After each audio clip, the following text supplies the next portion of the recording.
So thank you for talking with me. Your talk is amazing, but also a bit sobering. And you say that it's no longer, we've gotten to the point, it's no longer a question of if we have more major climate disasters, it's when. When is today? The fact of the matter is that climate change is both real and we're seeing the major effects of it in a whole variety of places. I mean, an example would be in coastal Florida, where both Hurricane Matthew or coastal North Carolina, where Hurricane Matthew caused all of this devastation. We see it in Louisiana, for instance, where you have these things that are called rain bombs. And a rain bomb is these massive rainstorms that dump, in some cases, literally, 60 centimeters of rain in 24 hours. We see it in California droughts. We see it all around the world. So I would say climate change the effects of climate change, in particular the dangerous effects of climate change, are with us now. And to me, that's why one of the messages that I want, I hope people take away is we have to plan for it. We have to prepare for it. We have to realize it's here. It's not going to go away. It's only maybe going to get worse. So, strap in and figure out what we're going to do to cope with it. Mm-hmm. And it does seem like it's only going to get worse because we read, the climate accords. Oh, well, we'll stop it from getting worse at quite the same speed, but it'll still be rising, 3 degrees or whatever. So, does that mean that we're almost inevitably the farmer that you talk about? Well, I think the thing is that we know climates are going to change, and we know that it's going to get warmer. It's inescapable. The physics are absolutely clear about this. The issue really is whether we're ready to deal with this so that we don't become overwhelmed by it. One of the interesting things, I'm an archaeologist, so I get to sort of stand on 1,000,000+ years of human history and realize, we've been through incredibly bad things in our lives. And we're still here. And we can prepare for this. We can plan for this. We can adapt to climate change. But what we can't do, or what I would argue is extremely dangerous, is stick our head in the sand and do like the ancient Chinese did and look backwards and assume that, the past is going to be some solution to our present, because the only solution to the present is being here right now, thinking about what we're going to do, and being flexible and adaptive. So, as you're alluding to, through your archaeology, you're talking about the parallels between today and between the Han Dynasty in China. So can you tell me the story of that farmer that you're comparing us to? Well, we did an excavation at an archaeological site in China called Sanyangzhuang, which was buried by a massive flood. And the story I'm telling really is in part about this massive flood and the way it was caused by humans changing the environment at the same time climates were changing, and the ways in which humans and climates interacted, and people didn't prepare. Even though they knew things were changing, they kept trying to prevail over nature. The Han, this ancient Chinese empire, was very arrogant, and they basically sort of said, it's not going to happen to us. So they didn't plan for it, they didn't prepare for it. And in fact, this small village is a microcosm of this, because it was wiped out by this massive flood, and this massive flood, in fact, ended up causing or triggering a variety of effects that basically destroyed the Han Dynasty.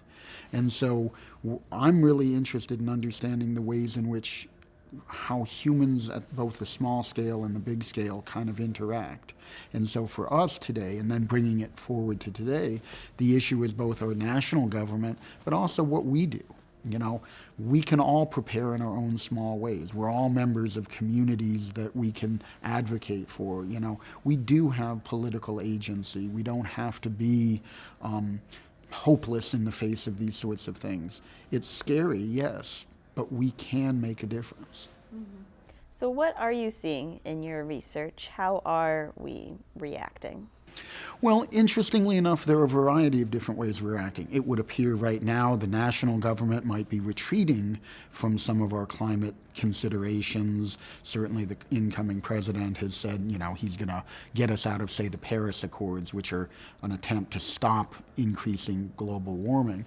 But on the other hand, local governments, St. Louis, for instance, is part of a consortium of cities on the Mississippi River who are trying to think about what can we do for climate change.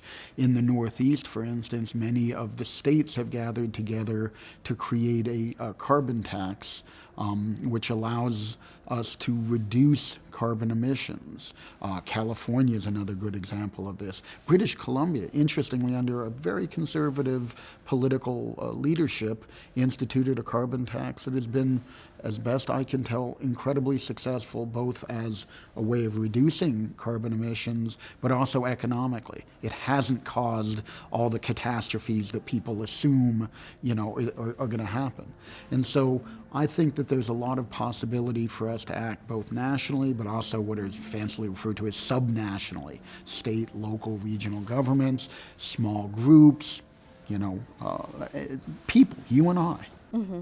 So what are some of the ways you would want to see people react if they come to your talk and they go, oh shoot, I got to do a lot more? Well, I think that it depends on individuals, and one hopes that we're all trying to keep our environmental footprint down, that we're trying to do practical things to reduce our carbon emissions and things like that. Here in eastern Missouri, one of the things I'd like people to do is become more engaged in, say, floodplain management, because the more we try to constrain the river, the more we try to prevail over nature, the more dangerous it becomes. We know in 1993, for instance, much of the St. Louis area was inundated, or the floodplains were inundated by major flooding. It's not a matter of if that flooding is ever going to happen again. It's simply a matter of when. And so we have to decide, are we going to just keep building our levees higher and higher? Because then all we do is we make it somebody else's problem.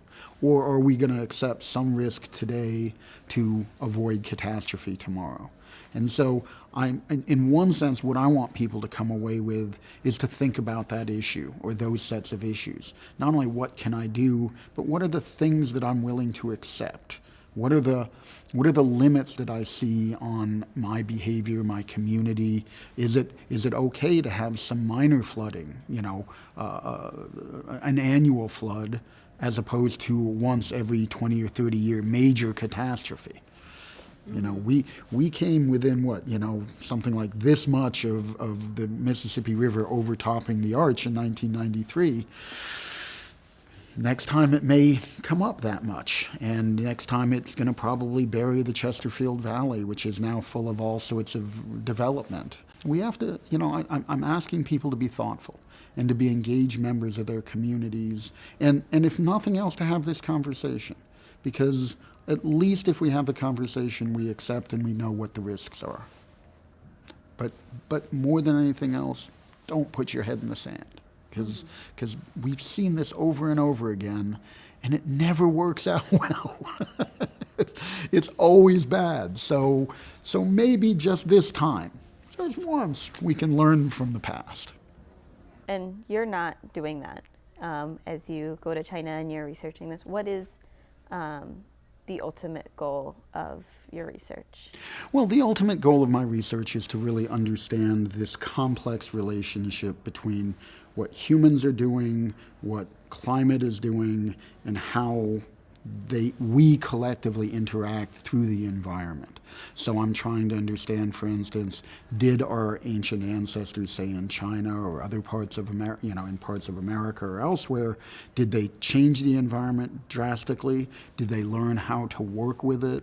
What were the sort of social and political conditions where they were able to work with the environment, or what caused them to work against the environment? And so it's really looking at the last 10,000 years and asking this really interesting question of, what are we doing? What are we doing to the environment? What are we doing to the climate? When is it good? When is it bad? And why?